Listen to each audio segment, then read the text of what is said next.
We've been talking about domestic violence awareness today. We've heard how it affects people of all ages, but the effects on children and teenagers can be absolutely devastating with lifelong effects. Joining me now from Birmingham Group Health Services Domestic Violence Programs is Kim Solander, who is the child advocate, and Tracy Parks, the coordinator of community education and training. Welcome to the both of you. Thank you. When it comes to domestic violence, children really are the innocent victims here, aren't they? Absolutely. I think that a lot of people forget that the children witness most of these incidents. And by witness, it doesn't have to be that they're seeing the arguments or the fights, the hitting, but they're hearing these fights. How many of us can remember when we were children, just hearing arguments between mom and dad? These kids are hearing these loud, screaming fights. Often you hear kids don't even want to hear those fights.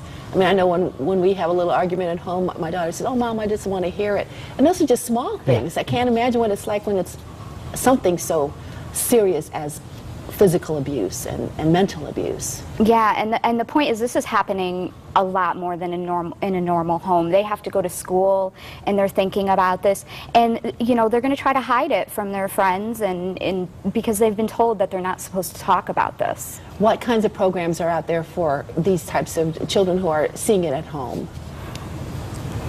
Well, we definitely do a lot of work with the kids at the Umbrella and Domestic Violence Services of Greater New Haven.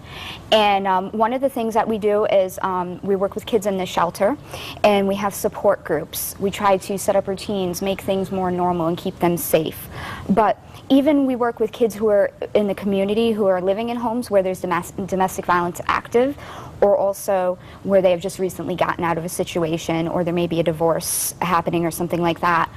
So we do a lot of safety planning with the kids. We talk with them about what to do if there's a fight in the house, how to call 911, going into a safe room, maybe calling a family member, things like that. The lifelong effects can also move into their teen years, the teen dating violence. Talk about that. Well, a lot of times what children learn at home, they then practice on their own, and oftentimes we're seeing teens emulating their parents as far as, you know, taking those unhealthy relationships and, you know, carrying them into their own relationships.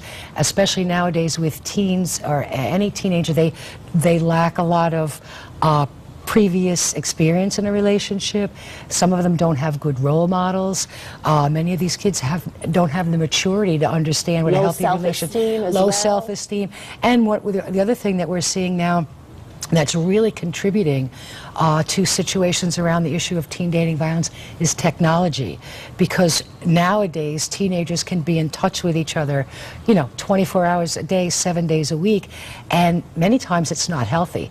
Many times it's more, where are you, what are you doing, when are you going to be back, how come you haven't called me, things like that. Well, how do you break the cycle? Well, what I'm doing right now is a lot of prevention work, trying to go into the high schools, into the middle schools, and talking to these kids about, look, this is what it looks like. You know, this is what it feels like. And not every act of abuse with a teenager is physical abuse. We have to understand that there's the verbal and the emotional. There's also, again, stalking and use of technology and so forth and so on, to let them know, hey, sometimes trust your gut instinct, in that if it doesn't feel good, chances are it isn't good. And go to a parent, go to a friend's parent if you don't want to talk to your own. Go to a coach, go to a religious professional.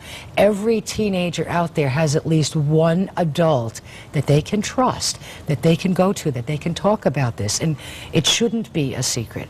And they need to understand that they don't deserve it, and with the intervention of an adult, a trusting adult, that will help them break the cycle. And perhaps that trusting adult will refer them to our agency to let them know that there are services out there that are free, that are confidential, and that no one deserves abuse, and that there is hope and there is help. That's really the most important thing here. The key here is that these kids really need to talk to an adult, to tell them what's going on in their homes. And I understand we have some great programs that are coming up in October. Tonight, the Umbrella 23rd Annual Candlelight Vigil is going on from 6 to 7 p.m. at the Kellogg Environmental Center in Derby. And then the second is the Sound of Hope Wednesday, October 12th from 1 to 2 p.m. And for more information on the Birmingham Group Health Services, call this number on the screen, 203-736-2601. And that phone number, that if you know somebody who needs help, what number should they call? The 188, that's a state toll-free, 24-hour hotline number, 1-888-294-7700. Excellent. Thank you so much for both Thank of you for being here.